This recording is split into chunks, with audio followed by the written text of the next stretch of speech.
Sejam todos bem-vindos ao nosso Pode Isso, Doutoras! Esse podcast que vai trazer para você muita informação, muito conhecimento. Desde já queremos desejar um Feliz Natal a todos vocês. Estamos aqui a caráter, né? Recheadas de amor para vocês. E queria trazer casos, né, do nosso dia a dia, de uma forma leve, descontraída, o que a gente vem enfrentando na advocacia. Os casos mais engraçados ou desafiadores que a gente teve, né, doutora Érica? Isso. A gente vai trazer só um pouquinho, não vai dar para a gente falar muito, mas só para vocês entenderem, né, a resenha do nosso dia a dia da advocacia. Eu vou começar falando para poder ficar logo livre da minha história. Eu vou trazer dois casos. Um caso de um cliente que eu acho que ele apareceu para mim uns 3 anos atrás, foi quando a gente iniciou o escritório. A gente trabalhava num escritório que tinha muita passagem, a pessoa era em frente a uma escola, aqui no bairro mesmo, mas tinha uma movimentação muito grande e ele chegou procurando, ele aparentemente sempre muito nervoso, muito agitado, querendo agilidade no atendimento. E a gente, mesmo precisando, a gente tem que fazer o quê? Agendar o horário. Precisamos agendar o horário. Mesmo que tenha horário livre, a gente vai dizer que não tem horário, né? Para poder... Não, tem que ter uma credibilidadezinha, pelo amor de Deus. Isso é estratégia de marketing. Aí eu disse, não, bora marcar um horário e tal. Aí ele disse, tá certo. Eu peguei e marquei um horário. Ele chegou com a história dele. Ele foi desligado, um cliente trabalhista, né? Ele foi desligado da empresa e ele veio de outro estado para cá. Ele foi contratado desse estado, inclusive para prestar serviço para uma grande empresa aqui do estado, que, tipo, é um problema sério aqui no estado, né? Daqui da cidade, daquela parte alta lá, aquele problema. Foi uma empresa que prestou serviço para aquela empresa. A empresa que ele trabalhava prestava serviço para essa empresa. E aí ele foi contratado na Bahia com a promessa de um contrato de 2 anos de conclusão do serviço aqui no estado. Aqui em Maceió, no caso. E aí ele veio. A empresa pagava estadia, pagava salário e tal. E aí, uma vez na semana, na folga dele semanal, ele ia para a cidade dele. Só que aí, que ele ia para a Bahia. Só que aí ele saía na sexta e voltava no domingo à noite para poder vir trabalhar segunda de manhã. Só que aí o que foi que aconteceu? A empresa deixou de dar essa folga na sexta-feira, porque, na verdade, ele teria que trabalhar de segunda a sexta e folgar sábado e domingo. Como ele tem que ir para a Bahia, não compensava ele ir e voltar, não dava tempo, na verdade. Se ele fosse de ônibus, em média 10 horas de viagem para lá, 10 horas de viagem para cá, não dava muito tempo, ficou meio que inviável. A empresa pagava estadia, que foi o que ele fez? Vou trazer minha família para cá. E aí, quando ele resolveu trazer a família dele para cá, aí ele teve que alugar casa, comprar móveis e tal, porque ele estava no hotel. Quando ele chegou, acho que a família, depois de 2 meses, ele foi desligado. E aí veio a revolta dele, porque ele disse que a empresa criou uma expectativa, só que o contrato dele não era um contrato por tempo determinado, era um contrato por tempo indeterminado. Apesar da obra ter prazo. A obra tinha prazo para a duração de 2 anos, mas o contrato dele não tinha. E o contrato dele tinha disponibilidade de viagem para qualquer lugar do mundo, não era só do Brasil. Então, a empresa não fez nada fora da legalidade, né? E aí ele me trouxe vários casos, como normalmente os clientes trazem, né? Dizendo aqui, sofreu isso, ele disse que... Eita, eu vou ter que falar. Fale. Que ele falou que engordou, que ele estava assim, olha... Tá vendo isso aqui? Isso aqui não é gordura. Isso aqui é sal. Eu estou inchado. Por quê? Porque eu tenho que entrar lá e era a extração de sal. Aí ele disse que era sal do serviço que ele estava fazendo. Então, que ele quis dizer que estava inchado e que a empresa devia danos morais a ele porque causou dano à saúde dele, porque ele estava inchado. Ele disse que a bota que ele trabalhava não cabia no pé dele, porque ele estava inchado e ele disse que teve que comprar uma outra bota. Quando, na verdade, ele era um homem muito grande, muito forte, e ele engordou. Mas ele quis responsabilizar a empresa. Assim, a revolta dele era tão grande, ele disse assim, eu quero resolver minha vida.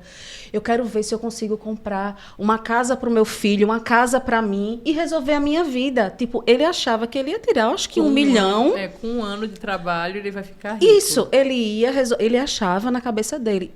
E aí, na segunda vez que ele foi lá, não, só que ele começou a mandar mensagem 3 horas da manhã para mim. Ele mandava vários áudios e ele dizia, ele começou a fazer a peça para mim. Ele começou a fazer os pedidos que ele achava que eu tinha que pedir. Na verdade, ele estava dizendo como eu deveria trabalhar. Aí ele começou. Mas isso não era no horário comercial. Era 2, 3 horas da manhã. 20, 30 mensagens. Quando acordava, era um monte de mensagens dele de madrugada. E aí ele nem tinha assinado a procuração. Aí ele disse assim, doutora, você já deu entrada no meu processo? Aí eu cheguei a falar para a Jéssica, disse, Jéssica, eu não estou aguentando esse homem, eu tenho que resolver a situação. Aí eu sei que peguei e chamei ele para a gente conversar, para eu explicar ele como é que era, para ver se ele entendia que não era daquele jeito, que eu só ia pedir o que realmente a gente tivesse provas, o que a gente pudesse comprovar, porque de repente, se a gente tivesse prova suficiente, a gente ia se frustrar, ia ter que pagar um horário sucumbencial, enfim. Aí ele começou a ficar nervoso, ele começou a falar alto, bater assim na mesa. E aí o Samuel, meu filho, ele era estagiário da gente lá do escritório. Eu disse, Samuel, não sai agora. E aqui a Jéssica na mesa de frente. Aí a Jéssica, amiga, eu estou com medo. Porque ele falava muito alto e ele falava como quisesse me amedrontar por eu ser mulher. Só que eu sou petulante, né? E aí eu botava ele bem no lugarzinho dele. Ele não sabe de onde a gente veio, né? É. Ele primeiro sobreviveu, né? Eu peguei e falei assim, ô, seu fulano, me diga uma coisa, o senhor é o quê? Aí ele falou a profissão dele. Aí eu disse, pronto, se eu quiser me meter no seu trabalho, eu vou saber fazer? Aí ele disse, não. Eu disse a mesma coisa. Advogada, aqui sou eu. Deixa eu fazer meu trabalho, que eu sei o jeito que eu vou fazer, que eu posso fazer, né? Que eu preciso fazer. Aí ele, não, eu sei e tal. Aí eu disse, meu Deus, Jéssica, eu tenho que me livrar desse homem, que eu tô com medo dele. Porque ele falava muito alto, ele olhava assim. Eu tinha medo. Ele não estava no estado normal. Eu não sei se ele já não era normal. Ele era muito estranho, né? Era. Eu não sei se ele já não era normal ou ele estava pela situação que ele estava vivendo. Mas eu tinha medo. E, tipo, o escritório era meio esquisito, porque era como se fosse uma casa e a gente fez a recepção, fez uma parede de gesso e tal. Só que tinha um corredor comprido para poder chegar lá atrás. Então, eu tinha medo, porque eu não sabia qual era a intenção dele, né? Mas aí eu fiquei um final de semana pensando no que eu ia fazer para me sair dessa, né? Aí eu peguei e mandei uma mensagem para ele. Seu fulano, eu disse, não, vou me colocar como errada na história, né? Vou ter que me colocar para poder me sair, porque infelizmente eu não vou, porque esse homem vai tirar minha paz. Se ele não comprar uma casa, ele vai me responsabilizar por não comprar a casa dele.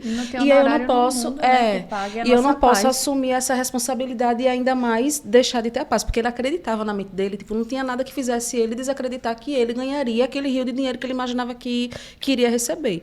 Eu acho que isso também vem muito de outros advogados que fazem essas promessas, né? Infelizmente. Ou então de os clientes também que falam que já ganhou tantos milhões, né? Que comprou a casa com ação trabalhista.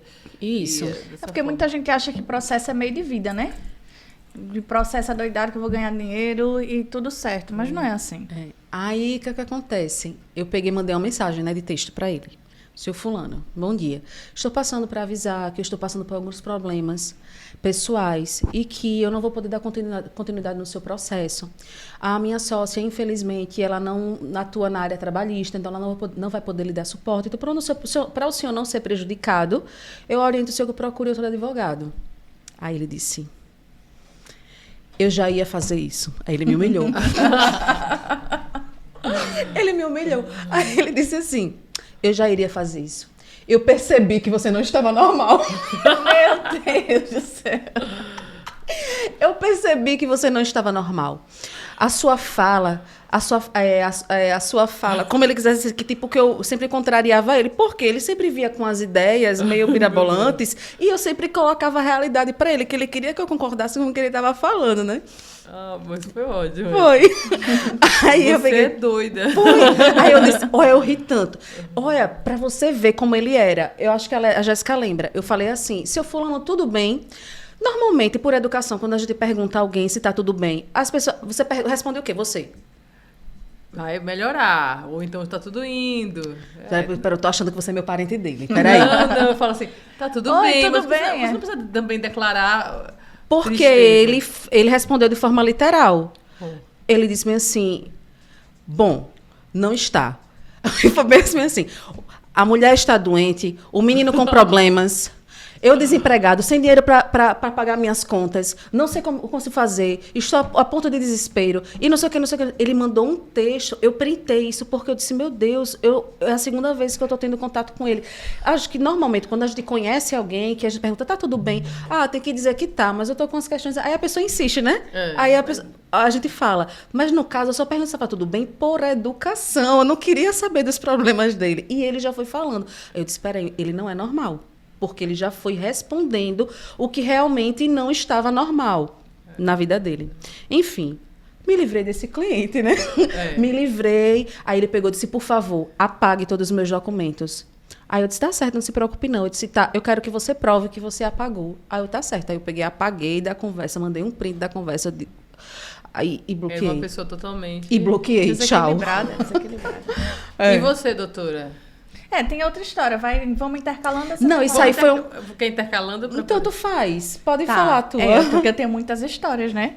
Eu selecionei 3 também aqui, mas eu vou trazer para vocês, de início, uma que me chocou. Hoje você é a única que vai ser a história curta. Olha, muito bem. Mentira.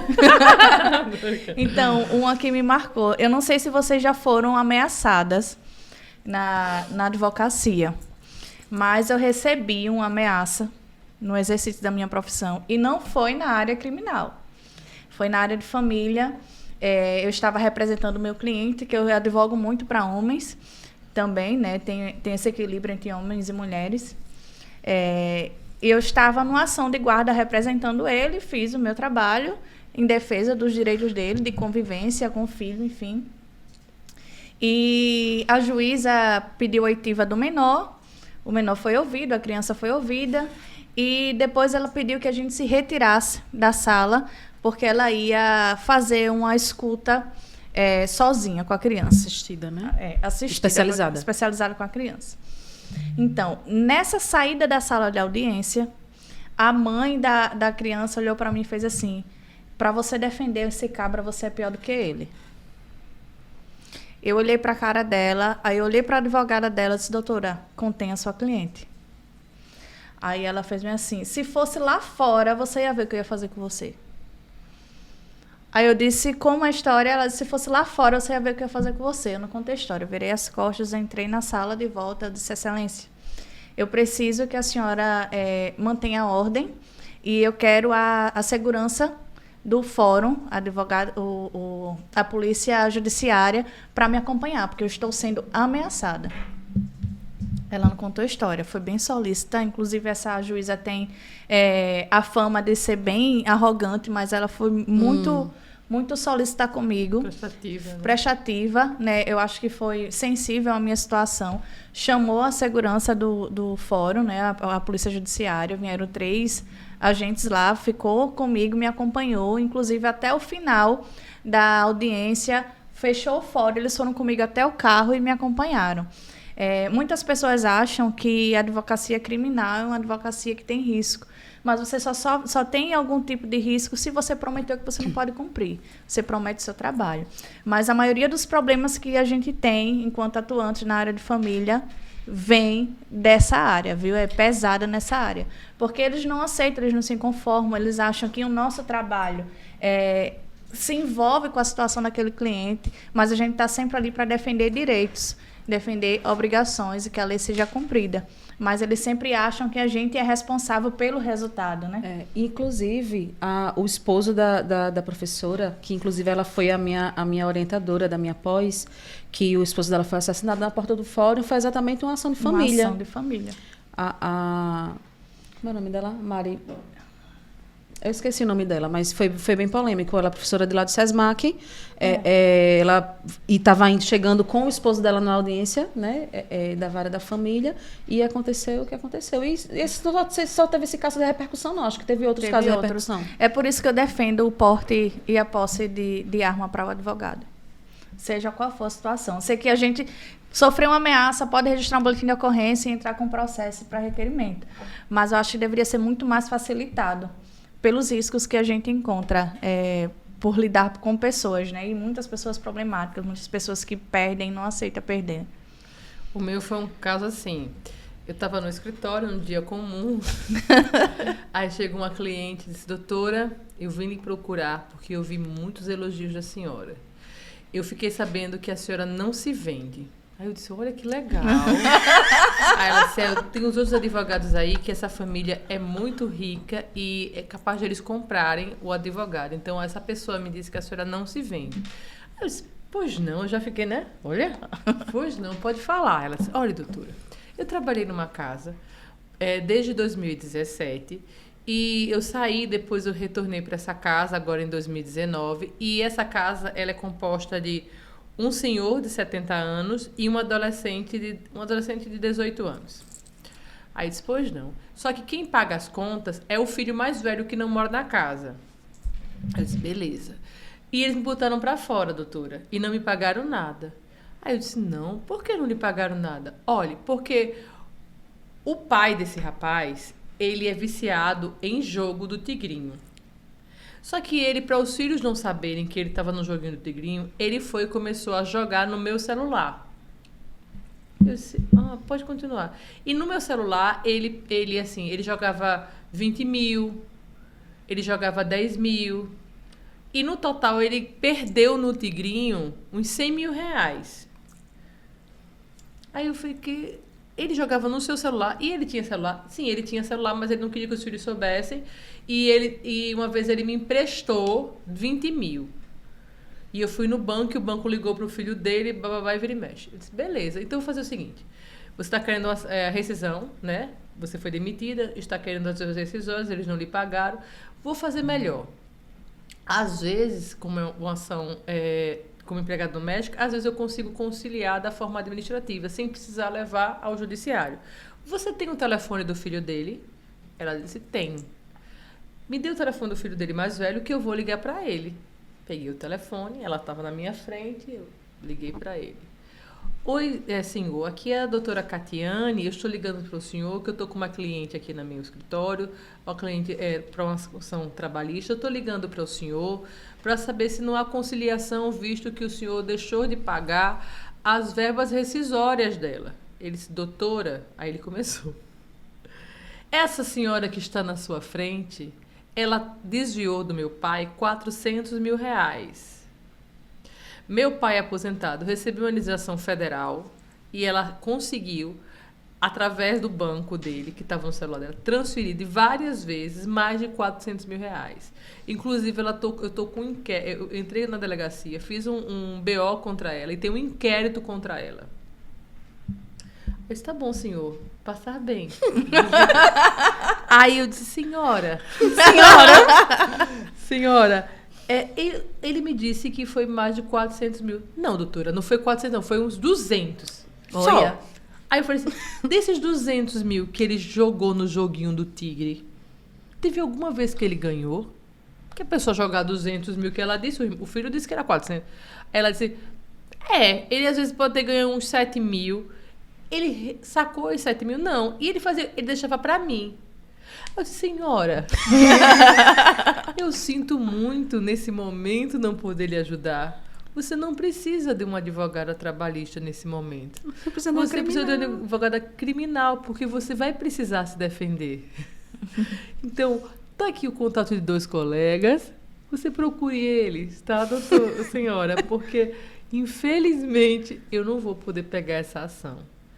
Minha gente, diga aí se a pessoa tem noção da situação. 400 mil, ele era um funcionário federal que tinha recebido uns precatórios, estava na conta dele e ela conseguiu estourar 400 mil reais desse homem com o jogo do Tigrinho.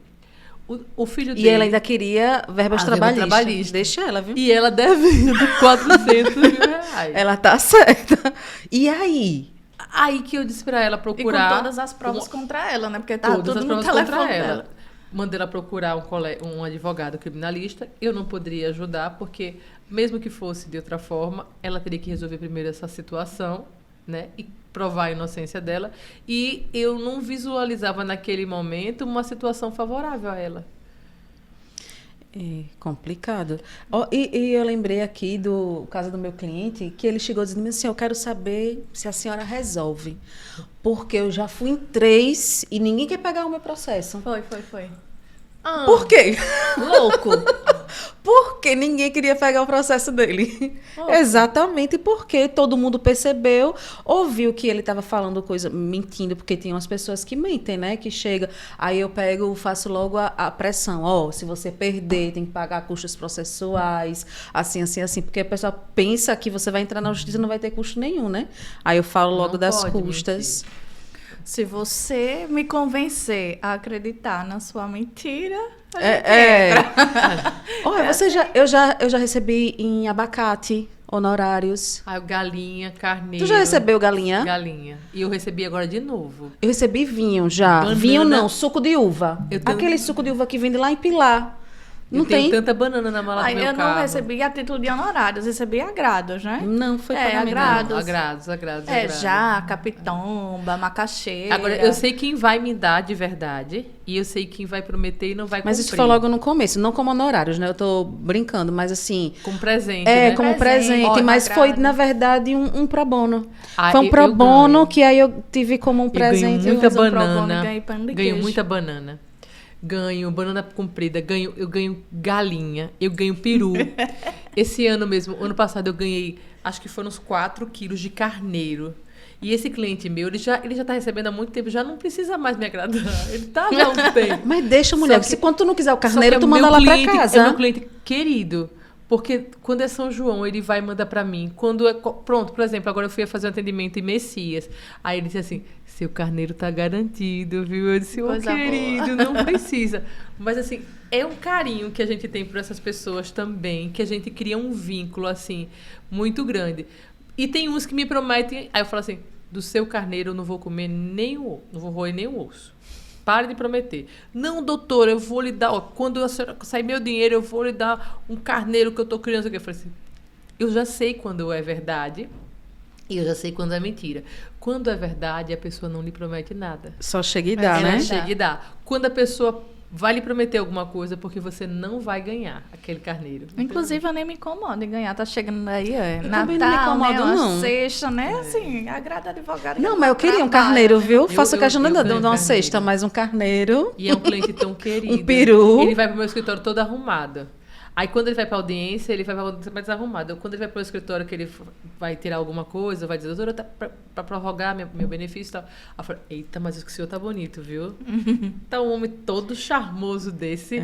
Mas assim, eles vão mais à vontade, né? Mais tranquilo quando vão falar. Fora, é assim, a gratidão, né? A gente que trabalha com direito previdenciário, principalmente quando tem muito caso de clientes que passam a vida toda e já tentaram contra advogado se aposentar e não conseguem se aposentar. E aí, quando a gente consegue, aí, doutora, eu sou muito... Primeiramente, Deus. A segunda senhora na minha vida.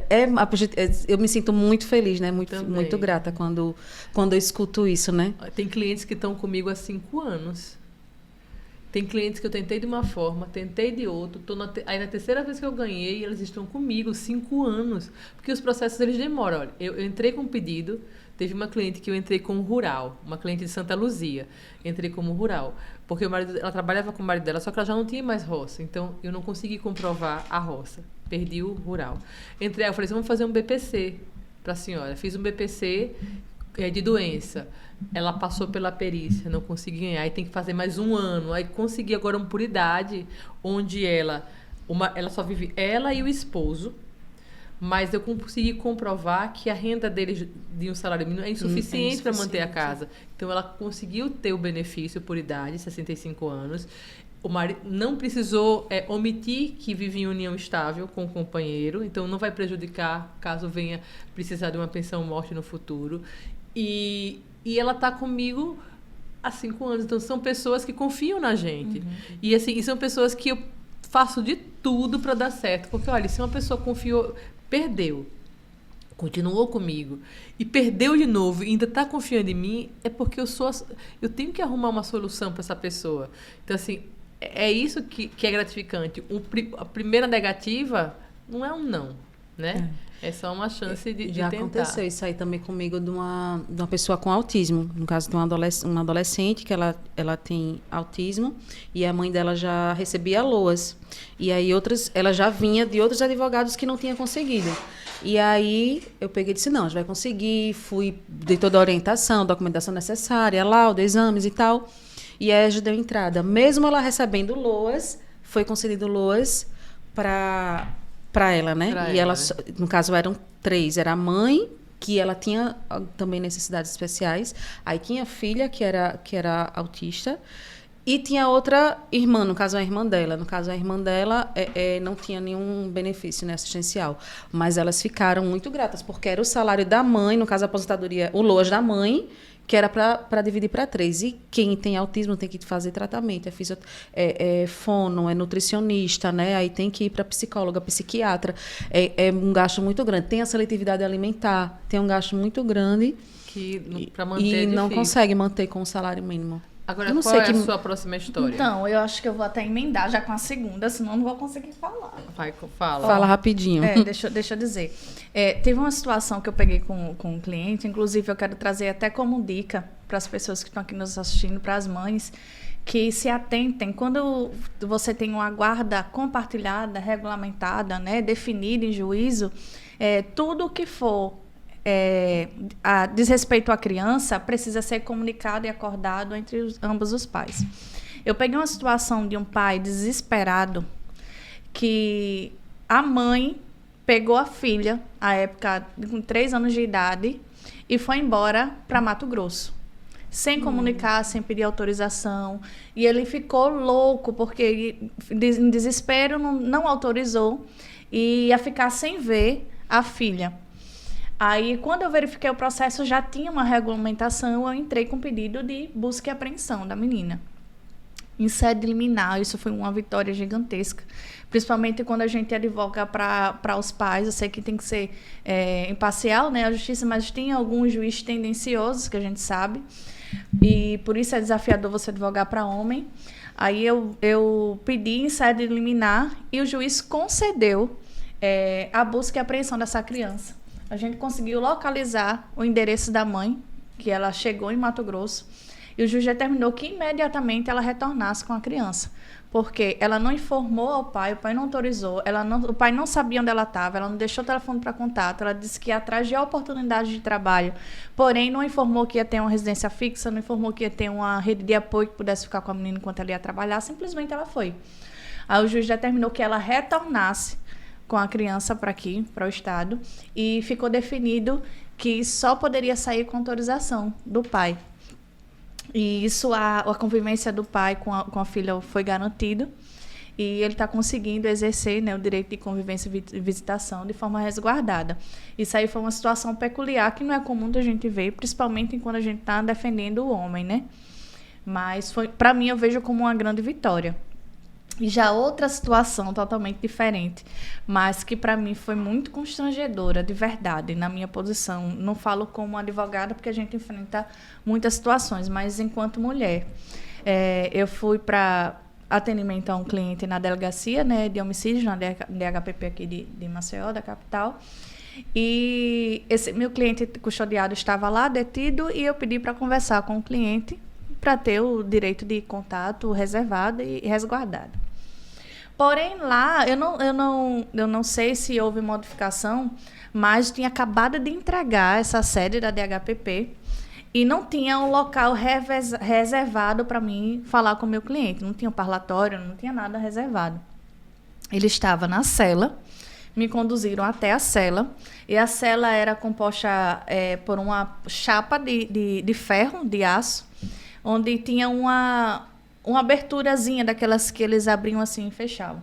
Só que essa abertura era na altura da cintura, e ele do lado de lá e do lado de cá. Eu tive que me abaixar para falar com ele, e ele estava do outro lado apenas de cueca.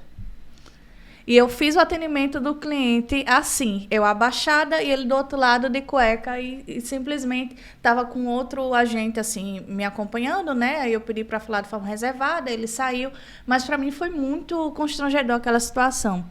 E já é uma situação corriqueira que apresenta uma das grandes dificuldades de ser advogada mulher. Nessa situação machista, que não tem empatia, não tem respeito, né? E a gente precisava ter um lugar, pelo menos... Agora, ele tava só de cueca porque ele estava passando por uma vistoria ou é porque... É porque é procedimento. Chegou para ser detido, eles fazem a revista, tira toda a roupa e ele fica só de cueca na cela. Às vezes, quando... Isso é uma realidade. Eu já fui atender, já fui na delegacia e cheguei lá e disse, não sei nem de quem é essa roupa. Quando eles trazem, quando tem parlatório, que eles trazem o preso pra gente, aí o preso normalmente diz, essa roupa nem é minha, nem sei que roupa é essa. Porque quando eles chegam, eles vão ficar só de cueca. E aí, para poder sair da cela, eles precisam estar vestidos, né? E aí é uma roupa qualquer que tiver lá. Porque já não sabe. Sabe lá, tirou a roupa. Sabe lá onde foi que colocou? Né? Independente da situação, a gente segue firme no propósito de ser a voz, né, dessas pessoas que não são ouvidas. Trazer para eles a dignidade, independente da circunstância e da situação, de fazer com que os direitos deles sejam garantidos. Né? Tem uma pergunta que não quer calar. Para você entrar no direito previdenciário e ganhar dinheiro é 1 ano. Mas disseram para mim que se eu entrasse no direito criminal, eu ia dormir pobre e amanhecer rica. Você já teve esse sono? Eu já tive alguns flashes desses sonhos, assim, né? Porque assim, é uma área que a gente precisa cobrar para começar a trabalhar. Então, a gente cobra para se deslocar à central de flagrantes. Eu só saio de casa quando tiver um valor, pelo menos um salário mínimo, para mim atender esse cliente na central de flagrantes. Não dá teu preço, mulher. Não, só para chegar lá. Na central de flagrantes, e lá a gente vai ver o que consegue ser feito, né? Vai ter ciência da situação, vai ver o auto de prisão em flagrantes ou o cumprimento de mandado de prisão, vai lá ver se o advogado é um crime afiançável, vai conversar com o advogado, vai conversar com o cliente, com o advogado não, com o delegado, conversar com o cliente. E depois de ali tem audiência de custódia, porque uma pessoa, quando é presa, ela tem por obrigação ser apresentada no prazo de 24 horas na autoridade judiciária, que é o juiz. E para audiência de custódia é outro valor, para acompanhamento do processo é outro valor. Então é assim, a gente vive Eu vou fazer uma pergunta para a Érica. Érica, o direito trabalhista ainda está sendo vantajoso? Não. Faço porque, às vezes, a depender da situação, não vou mentir, o cliente me procura, ou alguém vem para mim com uma situação que eu vejo que não vale a pena, eu não vou pegar, porque, assim, muitas vezes é desgastante, você perde tempo, e eu prefiro fazer o acordo, vou mentir, eu prefiro fazer acordo, porque o acordo vai resolver logo para a pessoa, porque senão você vai passar ali, aí vem sentenças, a empresa não tem dinheiro, a empresa recorre, aí você vai passar tanto tempo. Eu tenho tanto dinheiro parado, dava para comprar mais que um carro do ano. E agora, eu não sei se de você dinheiro parado viu, mas que eu a tenho. Justiça do Trabalho ela criou um projeto piloto para executar as empresas que estão em falência ou em recuperação judicial. Eu tenho processos também altíssimos, né? Que eu tenho uma empresa com 10 clientes que a empresa está em recuperação judicial e eu nunca recebi. Tem muito dinheiro parado. Dava para fazer a volta ao mundo. Dava para resolver uma situaçãozinha, né? E nada. Dá para ano que vem a gente viajar junto. É difícil porque a gente... É o nosso trabalho, né? O e o direito do trabalho são pessoas que, né, que se dedicaram, são processos assim altos. Sempre vai ter. E eu sempre vou pegar... Hoje eu fiz uma audiência trabalhista. E é uma situação bem complicada, viu? Inclusive, a pessoa foi desligada. Na verdade, a pessoa pediu demissão. Após o desligamento, a empresa entrou com a ação de consignação em pagamento, alegou nada, só que eles não quiseram receber. Depois da audiência, eles disseram que eles cometeram um mau procedimento na empresa, que seria, na verdade, uma justa causa. Sem nem comprovar. Só que eles não falaram da justa causa na consignação, que era para eles entrarem com a consignação alegando exatamente isso, né?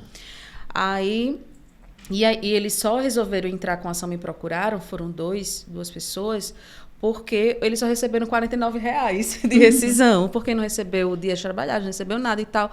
E aí existe hoje o processo criminal e existe o processo trabalhista, porque realmente existiu uma falha no procedimento. Quer dizer, existiu não. Existiu indícios daquela falha, né? Existiu indícios daquela falha, e aí vai ser apurado na justiça criminal, né? E aí eu estou advogando nas duas, tanto na área criminal quanto na área trabalhista. Só que, independente disso, eles têm direitos que não vai ser incluso na justa causa. Exemplo, férias vencidas, que nunca tirou férias, hora extra, eles trabalhavam no sistema de sobreaviso, né? Aí, o que acontece? Independente da justa causa, isso aí eles têm direito. Mas é uma situação bem complicada. Como é uma possibilidade de ganhar um valor maior, aí, para mim, vale a pena. Mas tem casos que a pessoa vem, por exemplo, fiz as contas, deu R$ 5.000. Você pega 30%, 20% de R$ 5.000, dá R$ 1.000. Então, para a gente não é vantajoso também, não, né? Para mim já não é vantagem. Por quê? Se eu tiver que me deslocar, se tiver audiência de conciliação, se não for virtual, por exemplo, aí tem petição, tem contestação, aí tem impugnação, né? Tem Enfim, perícia. aí às vezes não compensa. Eu tenho uma ação que deu R$ 3.000. Para o cliente é muita coisa. Mas para mim acaba não sendo. Porque para poder ser vantajoso para mim, eu tenho que receber no mínimo um salário mínimo. Né? Às vezes eu faço a trabalhista por amor. Não, porque tem amor. Se for por dinheiro, por amor. Porque se for por dinheiro, muitas vezes fica inviável. Às vezes é muitas vezes inviável. E, assim, eu vejo no direito do trabalho essa parte, né? Eu acho hoje que o direito do trabalho está tão mais difícil de acontecer. Tá difícil de receber, né? Receber dos... Não, pelo amor de Deus. A previdenciária é bem mais vantajoso. Porque é o governo que lhe deve. É mais bem mais vantajoso, é mais certo. Você não tem um valor inicial, né? Você sabe que você vai ter aquele valor lá no final. Eu gosto também de fazer algumas coisas de área de família, porque aí a gente consegue garantir também um honorário inicial. Eu faço muito curatela também. Curatela por conta dos benefícios previdenciários. Sim. Eu faço muito serviço, assim, em pro bono também. Eu faço em relação à curatela, porque eu não tenho como cobrar, né? Vai cobrar lá no final. Mas às vezes... Eu fiz isso, eu entrei com ação, a curatela eu cobrei. Quando ele recebeu o retroativo, ele vai me pagar a curatela. Aí tá tudo certo. Eu faço muito em pro bono também. E, assim, o que eu vejo é que a Justiça do Trabalho, ela tá esvaziando. Você chega lá, parece um vazio. Mas né? aí é automação também, né? O mundo digital chegou, muitas empresas substituíram funcionários por máquinas. Mas assim... E também porque eu acho que só as grandes empresas elas vão fazer tudo mais corretamente. Antigamente não tinha essa fiscalização, essa cobrança. Então, hoje em dia... tudo é digitalizado, né? Tudo digital. Mas eu tô falando até social, da informalidade, né? Mesmo. Normalmente, quem tem...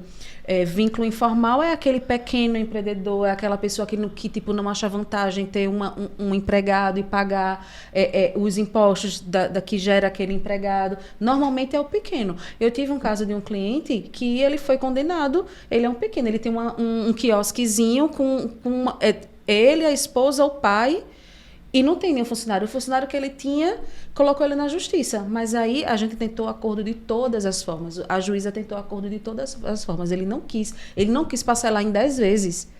Ele queria pagar R$ 2.000, que é o que normalmente o pessoal quer. Não, o que eu tenho é só isso. Olha, foi orientada na audiência, você vai ser condenada a isso, porque você não conseguiu provar, você não apresentou contestação. Ele foi condenado a R$ 35.000 e ele vai tirar de onde? O cliente... E aí ele vai ter para pagar? Entendeu? Tem muita gente também que ainda é cabeça dura, É muito né? complicado. Aí nisso a gente fica com dinheiro para receber, porque desses R$ 35.000, 30% é meu. Porém, se o cara não tiver, como é que eu recebo? Não vai receber nunca. O cara tira o carro do nome, não tem casa no nome, não tem dinheiro na conta. Tem gente que até hoje não tem nenhuma poupança. Vai fazer o quê? Pra não ter Aí é dinheiro parado. Só que é burrice, sabe? Porque, olha só, essa pessoa se acha muito esperto e acha que vai estar sempre na vantagem. Aí vamos dizer que, querendo ou não, um filho dele cria um patrimônio. E esse filho não deixa herdeiros. e ele seja o único herdeiro dessa herança do filho, né? E ele precisa se habilitar dessa herança. Quando ele for se habilitar dessa herança que o filho deixou, porque a pessoa só pensa para trás, né? Ele vai ter que pagar aos credores aquilo que ele não pagou o ano todo. Ele nem vai receber a herança que está no nome do filho. Então, as pessoas, elas acham que estão sempre dando drible, né, no outro. E, na verdade, é assim. Para finalizar, não é isso? Para finalizar, nós temos muitos contos, muitos causos, muitas histórias. E, assim, tem algumas histórias cabeludas, que a gente não contou, que a gente foi boazinha hoje. Natal, e também que a gente tem né? que ter ética e não pode, tem que ter ética. Eu queria falar os nomes, né? Mas a gente tá perdoando, porque é Natal, a gente tem que perdoar. Mas é isso. Espero que vocês... Dê uma mensagem de Natal pro pessoal. Feliz Natal. Você que está aí nos assistindo, que nos acompanha, quero desejar de todo o meu coração que o Natal esteja presente na sua vida, não só no dia 25. Que você sinta o Natal, sinta o renascimento de Jesus todos os 365 dias do ano. Amém. Para que a gente possa continuar, perseverar, resistir e vencer. É isso. Queria agradecer, né, todos que nos acompanharam todos esses meses. A gente iniciou aqui em agosto, uma jornada, né, que a gente só tá no comecinho, mas queria agradecer que o Espírito de Natal, né, de Cristo esteja presente nas nossas vidas, de solidariedade, de amor, né, esteja presente na vida de vocês e nas nossas. Sejam sempre muito bem-vindos, né, à nossa casa, ao nosso podcast. Pode ter certeza que vocês são o incentivo diário para a gente estar aqui trazendo informações, trazendo conhecimento. E o mundo digital está aí para trazer esse alcance mais rápido para vocês. E passando também para desejar um Feliz Natal. Um abraço bem forte da gente aqui do Pode Isso, Doutoras. E até a próxima. Pode isso, doutoras. Pode. Minha mãe vive Até dizendo a próxima, isso. pessoal. Tchau. Tchau.